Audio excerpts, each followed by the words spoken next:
دعاتك فسس حليفو عمعود وداري إيان دنقل بحاذن دخيمو يعينتا ويوناريتو بزيهو مكرا ويواينا بلد كتبك جميرا مسكين كبكي كبدا زي قبرلا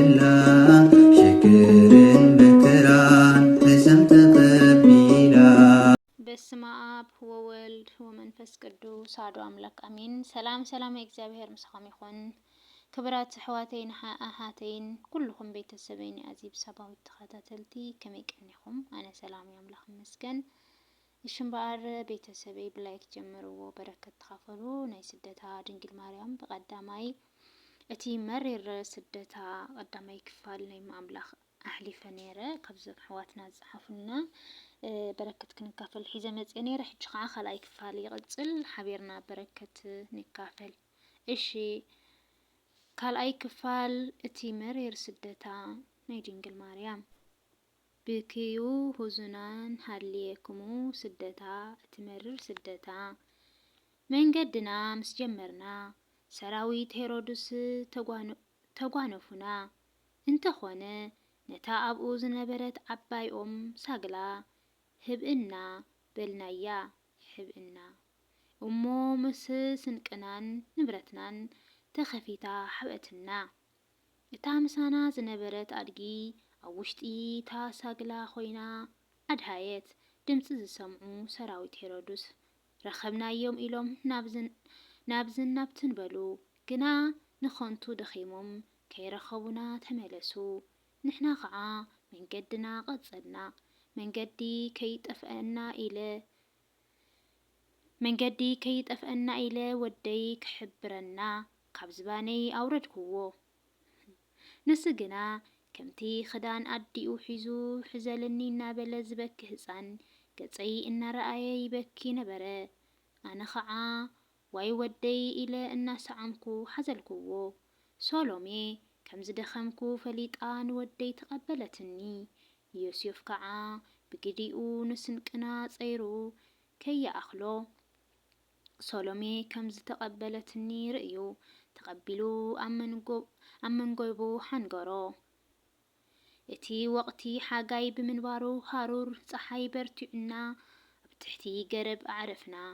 ዮሴፍን ሶሎሜን እምብዛት ደኺሞም ስለ ዝነበሩ ደቀሱ። ኣነ ግና ንወደይ የጥብቦ ነበርኩ። ልብሲ ወደይ ልክዕ ከምቲ ወለደይ ናብ ቤተ መቕደስ ክኣቱ ከለኹ ዘልበሱኒ ወይኒ ይመስል ነበረ። ከምኡ እውን እቶም ሰብኣ ሰገል ዘምጽኡሉ ወርቂ ሳእኒ ወዲዩ ነበረ። ኣብዚ እዋን እዚ ወደይ ምጥባው ምስ ኣበየኒ ማይ ከም ዝጸምአ ፈለጥኩ። ማይ እንተረኸብኩ ኢለ ናብታ ጥቓና ዝነበረት ዓዲ ክልምን ከድኩ። እንተኾነ ግና ኩለን እተን ኣንስቲ ኣበያኒ ሕፍንቲ እኳ ትርህርህለይ ኣይረኸብኩን። በዚ እናበኸኹ ክምለስ ከለኹ እቶም ሰረቕቲ ኣነ ማይ ክልምን ከም ዝኸድኩ ዮሴፍን ሰሎሞንን ድማ ደቂሶም ከም ዘለዉ ምስ ኣረጋገጹ ብወርቂ ዝተሰርሐ ሳእኒ ወደይ ሰረቑኒ። ኣይ ከይደ ንዘይረክብ ዶ ሳእኒ ወደይ ኣጥፋእኹ ኢለ በኸኹ። ንብዓተይ ድማ ናብ ገጽ ወደይ ወረደ። ፍቑር ወደይ ንብኽያተይ ርኡ ንብዓተይ ደረዘለይ። ብኣጻብዑ ናብ መሬት ብምትንካፍ ከዓ ማይ ኣፈልፈለ። እቲ ማይ ካብ መዓር ዝጥዕም ካብ ጸባ ዝጽዕዱ ነበረ እሞ ሰቲና ካብ ጽምእና ረወና። ነታ ዘፈልፈላ ማይ ድማ ነቶም ሰብ ዓዲ መራር ክትከውን ንኻልኦት ግና ፈውስን ህይወትን ክትኮኖም ባረኻ። ብድሕረዚ ቁራስ በሊዕና ጉዕዞና ቀጸልና። እቶም ኣራዊት ገዳም ኣብ ቅድሚ ወደይ ተደፊኦም ይሰግድሉ ነበሩ። እቶም እምባታት እውን ምሳና ይኸዱ ኣብ ዘዕረፍናዮ ከዓ ደው ይብሉ ነበሩ።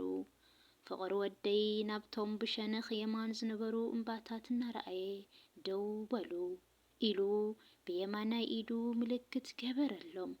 ንሳቶም ከዓ ደው በሉ። ስምብራት ኢዱ ከዓ ኣብኣቶም ተሳእለ።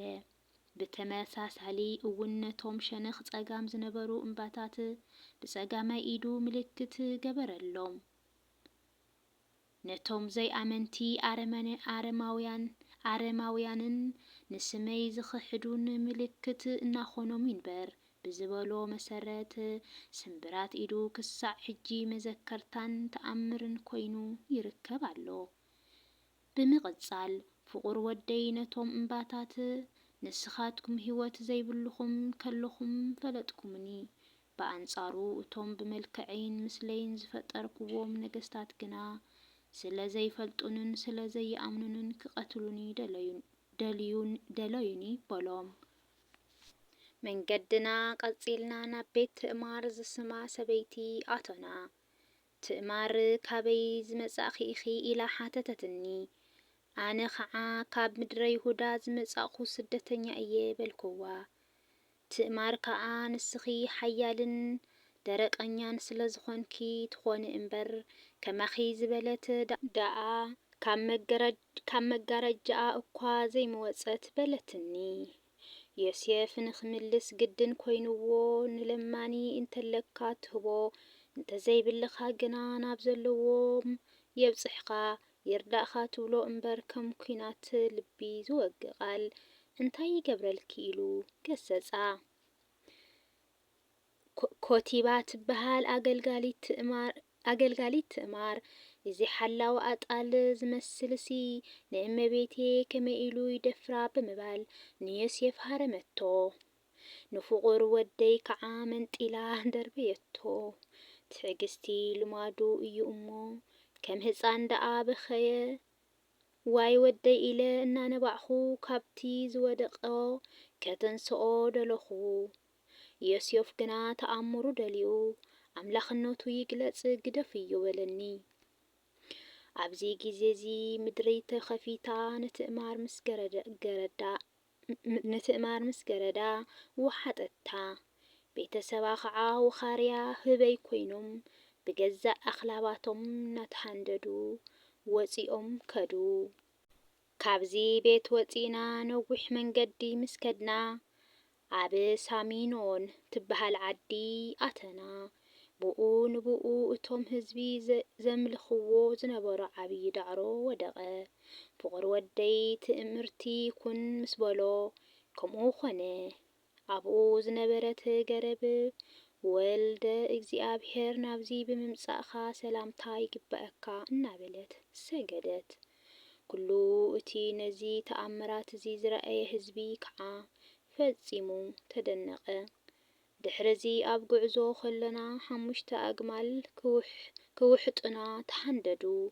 ፍቁር ወደይ ኣእማን ኩኑ ምስ በሎም ናብ ኣእማን ተቐየሩ። ኣብዚ ቦታ ዝቕመጥ ትፍልሞ ዝበሃል ፍርሃት እግዚኣብሔር ዘለዎ ሰብኣይ ኣብ ቤቱ ተቐቢሉ ኣሕደረና። ኣብዚ ግዜ እቲ ኣብቲ ዓዲ ዝነበሩ ጣዖታት ከካብ ዝነበርዎ እናተነቐሉ ወዲቖም ተሰባበሩ። እቶም ካህናቶም ከዓ ሃዲሞም ተሓብኡ። ንጽባሒቱ ኩሉ እቲ ህዝቢ ተኣኪቡ ናባና መጸ። ኣብ ቅድሚኦም ብዙሓት ተኣምራት ተገበረ። ሕሙማት፣ ድውያት፣ ለማጻት፣ ዓይነ ስውራንን ካልኦትን ምሕረትን ፈውስን ረኸቡ። በዚ ዝተገበረሉ ተኣምራት ከዓ ኩሉ ህዝቢ ኣመነ። ኦ ፍቁር ወደይ ቴዎፍሎስ ኩሉ ሓደ ብሓደ እንተዝግለጽን እንተዝንገርንስ ጽሒፍካ ኣይውዳእን እዩ በለትኒ። መንገድና ቀጺልና ናብ ፈተውትን ምኸርትን ሰብ ዝቕመጥዋ ንፍቶስ እትበሃል ዓዲ በጻሕና። ፍቁር ወደይ ኣብዛ ዓዲ እዚኣ ብዙሕ ተኣምራት ገበረ። ዮሴፍ ዝበሃል ጸራባይ ሓደ እዋን ኢየሩሳሌም መጺኡ ኣብ ዝነበረሉ እዋን ምስ ኣረጋዊ ዮሴፍ ተራኺቡን ተላልዩን ስለ ዝነበረ ምስራአየና ብጽቡቕ ተቐቢሉ ናብ ቤቱ ወሲዱ ኣሕደረና።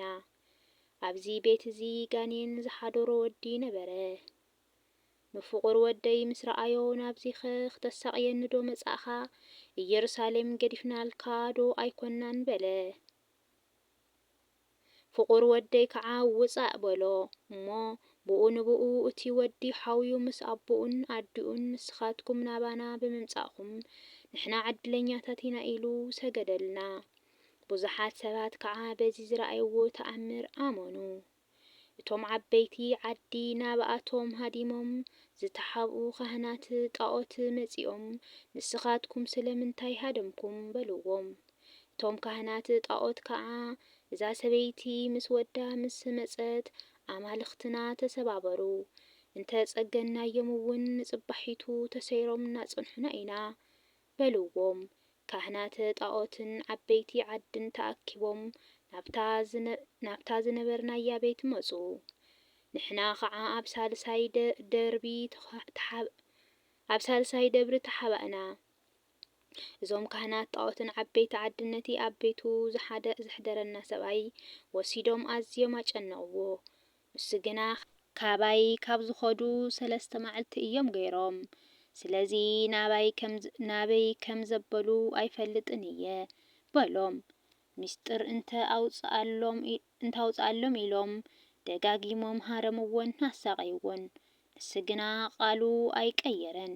ንጽባሒቱ ናባና መጺኡ ኩሉ እቲ ዘጋጠሞ መከራን ፈተነን ምስ ኣዘንተወልና ንእኡ ገዲፍና ናብ መንገድና ቁስያ ትበሃል ዓዲ ኣቕናዕና። ናብዛ ቁስያ ትበሃል ዓዲ ምስ ኣተና 7 መጋረጃ ዘለዎ ስእሊ ጣዖት ተሰባበረ። እቲ ኣብኡ ሓዲሩ ዝነበረ ጋኔን እናእወየ ቅድሚ 3 መዓልቲ ከም ዝመጹ ነጊረኩም ነይረ። ነዞም ሰባት እዚኣቶም ካባይ ኣርሕቕዎም። ሃገርና ክዕንዉ፣ ክብርና ክግህሱ፣ መሰልና ክገፉን ንኣና ከሳድዱን እዮም መጺኦም በለ። ነዚ ዝሰምዑ 100 ዝኾኑ ካብቶም ካህናት ጣዖት ኣባትርን ሓለንግታትን ሒዞም ናባና መጺኦም ረሓቑ ኣጓብዝ መጺኦም ከይቀተልኹም ከለዉ ካብዚ ቦታ ውፁ፣ ርእስኹም ኣድሕኑ፣ ሃገርና በኣኹም ከም እትዓኑ ቅድሚ 3 መዓልቲ ብኣምላኻትና ተሓቢርና ኢና። ስለዚ ውፁ ኺዱ ረሓቑ እናበሉ ኣጋፍዑና። ሳልሳይ ክፋል ይቕጽል። ወስብሐት ለእግዚአብሔር ወለወላዲቱ ድንግል ወለመስቀሉ ክቡር ይኹን ኣሜን። ክስካብ ሳልሳይ ክፋል ሒዘልኩም ዝመጽእ ሰላም ቅንያት ሰላም ኩንለይ። ዱዓታ ክፈስስ ሓሊፉ